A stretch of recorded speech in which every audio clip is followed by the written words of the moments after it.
Now, here's something. We're talking about cold. How about out with the old? The expression out with the old and in with the new has taken on a whole new meaning.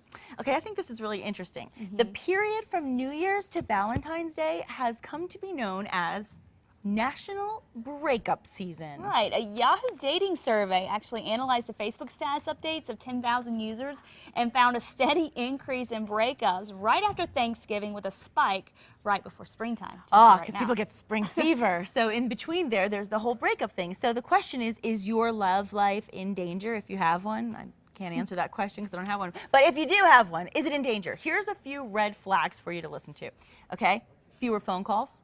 The change up, the change up. If you find yourself asking, what's wrong so many times? Like, gosh, did I do something? Is something wrong? Where have you been? Why aren't you answering my phone call? Blah, blah, blah, blah, blah.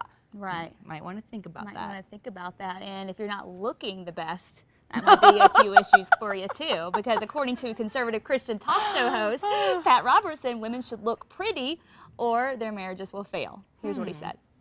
You always have to keep that spark of love alive. It just isn't something that just lie there. Well, I'm married to him, so he's got to take me slatternly looking. You've got to fix yourself up, look pretty, look alluring. Hey, Robertson's comments were made in response to a teenager who actually sent a letter to the 700 Club, which questioned how he might help to rekindle the romance between his mother and father. Aww. Yeah, I mean, and we're going to have these relationship tips for you every Friday on New Mexico Style. And, we've talked to a relationship expert, Anna, and she was telling me some things, it really is important. Obviously, it's not the most important. No. It's what's inside that counts. But Right.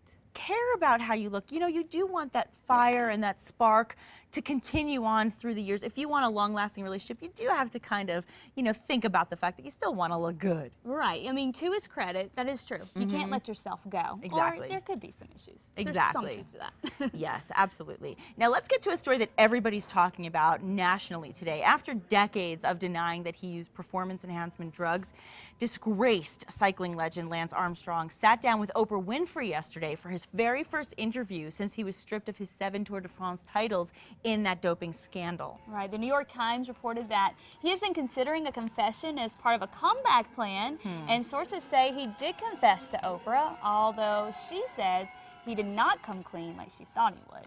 Interesting. She's so good at getting to the nitty-gritty and getting to that personal thing. This interview in particular has been split into 2 parts. This will air Thursday and Friday night on OWN. I saw the one she did with David Letterman. She really got him to open up. I'm really curious to see what happens with Lance Armstrong. Yeah. But I feel bad the most, and I've been hearing a lot of interviews this morning early on. I feel bad the most for his fans who stood by him, because they feel betrayed. They rooted for him, they supported him. A lot of them supported his foundations, put in financial, investments, and to think that he's let so many people down, that's what hurts. It's rough. Well, hey, nothing like Oprah. A lot of people have ruined their reps, gone on Oprah, and fully recovered. Good way to say it. Absolutely right. Well, you don't want to go away, because still ahead on New Mexico Style, we'll show you how to tidy up your clutter and your life. Ooh, you like that one, right? Okay.